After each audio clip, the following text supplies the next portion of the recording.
Bili natin kasama sa 3,000 na isang sheet sa lahat ng kahoy na to. Meron pa doon naka-stock. Yung pin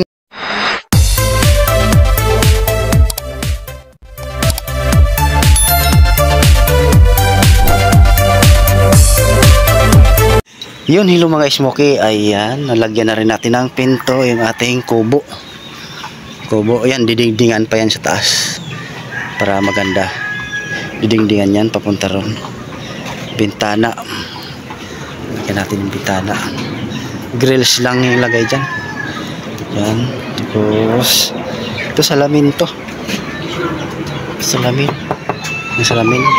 Sikanhan yan, nabili natin kasama sa 3,000 na isang sheet sa lahat ng kahoy na to. Meron pa doon naka-stock.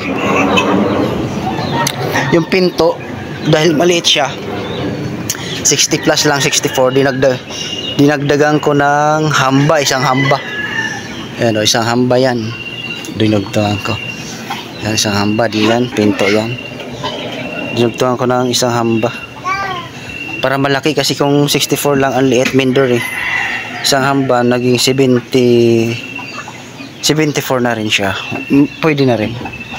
Ayan. Yan ang design. Meron pa isa dyan, lalagyan. Ay, dalawa pa dyan. Yan, diretso yan sa taas. Kukonek siya doon. Yung malaki na yan. Dudugtungan doon. Tapos iko-connect pababa. Ayan. Lahat dyan pa-connect. Para maganda. Ayan. Yan siya. Yan. Meron siyang pahaba siyang pag ganun. Pa-connect sa taas. Pag pininturahan din yan maganda. Pero pag hindi na, kaya hindi natin pinturahan yan dahil wala tayong budget. Yan, kawayan yan dyan. Design din na kawayan nilalagay dyan. Para maganda. Ayan, tambakin pa kaya natayan pa. Abangan. Yan na siya.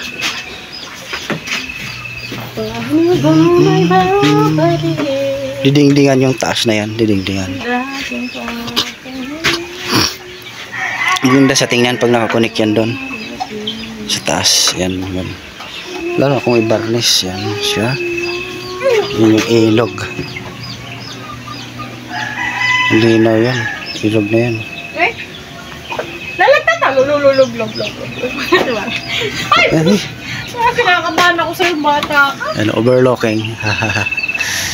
Tara, yung painom pa ako ng ano.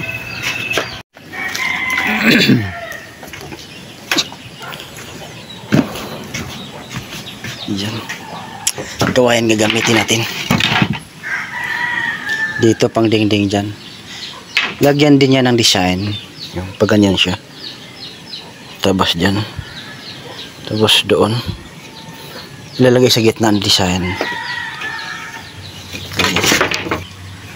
Kabit na.